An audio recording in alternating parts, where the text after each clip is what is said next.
Soja Plus, espaço confinado. Olá pessoal, nesse vídeo vamos apresentar os cuidados que devemos ter nos trabalhos em espaços confinados e em altura. Iremos aprender como evitar os acidentes mais frequentes e como utilizar corretamente os principais equipamentos de proteção. Assim, evitaremos diversos acidentes graves, o que causa um grande transtorno para o produtor rural e para os familiares. O que é espaço confinado? Espaço confinado é qualquer ambiente onde a ventilação existente não é suficiente para a remoção dos contaminantes, ou onde possa existir carência ou enriquecimento de oxigênio. É uma área não projetada para ocupação humana contínua e seu espaço de entrada e saída é limitado. No meio rural, os espaços considerados confinados são silos, moegas, poços, tanques, fossas, secadores e reservatórios. Por que entrar em um espaço confinado? A entrada em espaços confinados tem diversos fins. Pode ser para realizar a limpeza do local, inspecionar equipamentos, realizar a manutenção de tubulações, consertar e ajustar equipamentos mecânicos, fazer a leitura de manômetros e realizar operações de salvamento e resgate. Acidentes mais frequentes.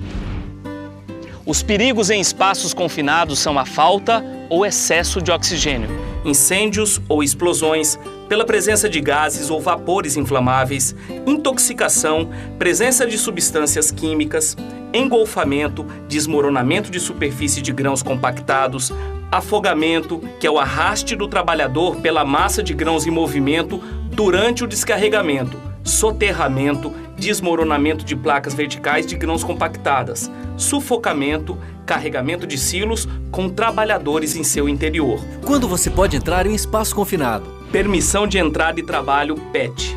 Você só poderá entrar no espaço confinado quando houver um formulário de permissão de entrada e trabalho, que é a PET, devidamente preenchida pelo supervisor de entrada, que também verificará se as medidas de segurança foram implantadas. Os serviços devem sempre ser acompanhados por um vigia. O trabalhador que entrar no espaço confinado deve estar com uma cópia da PET. Quem pode entrar em um espaço confinado? Supervisor de entrada. Tem como responsabilidade executar os testes de segurança, conferir os equipamentos e os procedimentos contidos na permissão de entrada e trabalho, PET. O supervisor também deve assegurar que os serviços de emergência e salvamento estejam disponíveis e que os meios para acioná-los estejam operantes. Cabe ao supervisor cancelar os procedimentos quando necessário, encerrar a permissão de entrada e trabalho PET após o término dos serviços. O vigia deve manter continuamente a contagem precisa do número de trabalhadores autorizados no espaço confinado e assegurar que todos saiam ao término da atividade. Deve permanecer fora do espaço confinado, junto à entrada, em contato permanente com os trabalhadores autorizados.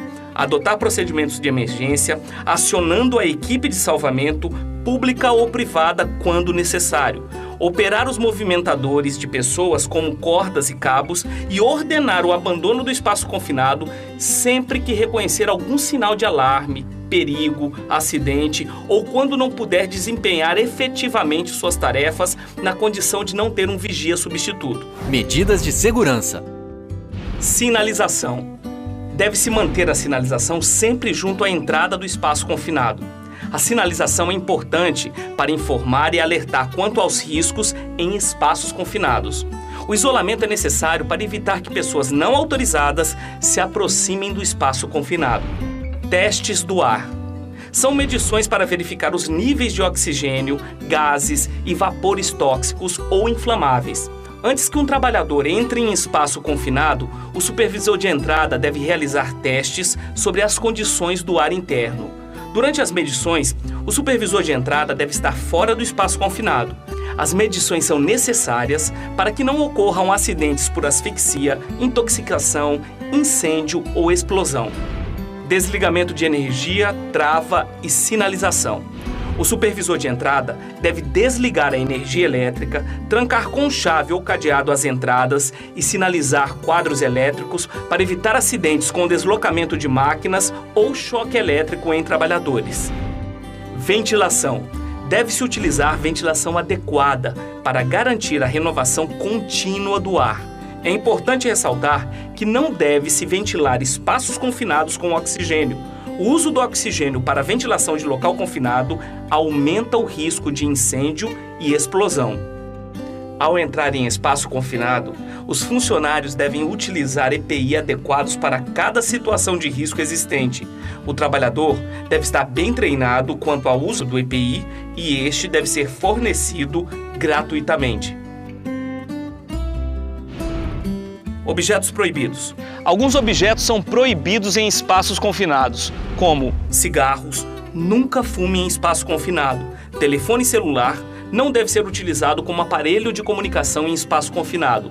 Velas, fósforos, isqueiros, objetos que produzam calor, chamas ou faíscas só podem ser utilizados quando constarem na permissão de entrada e trabalho, PET.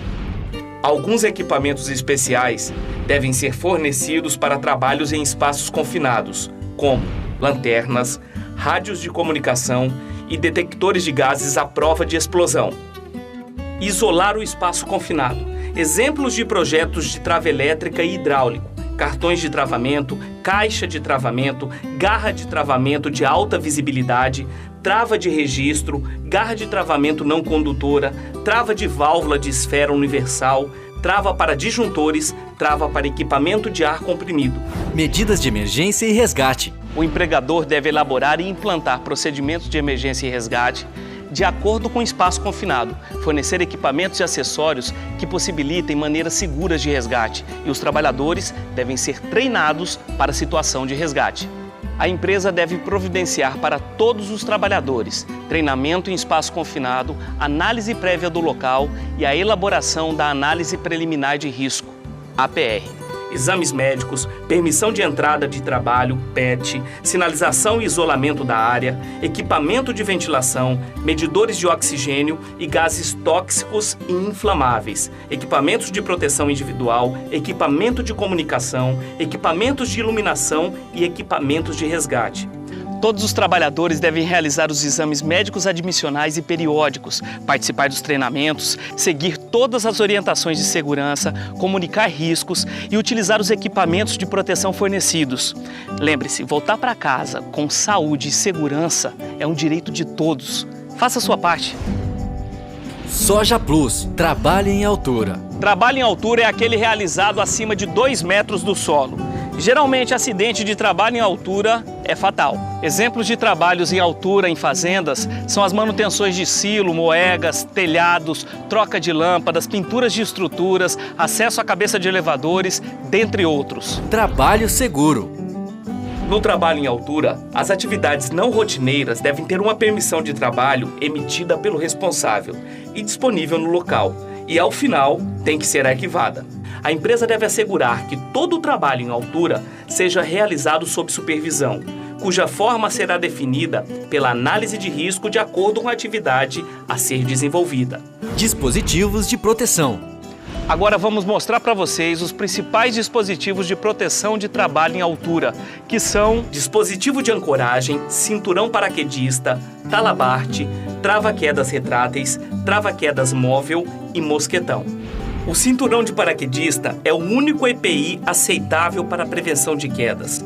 O engate na altura da cintura e ombros são usados somente para posicionamento. Os elementos de engate peitoral e dorsal são indicados para retenção de queda. Existem os talabartes de posicionamento e de absorção de impacto.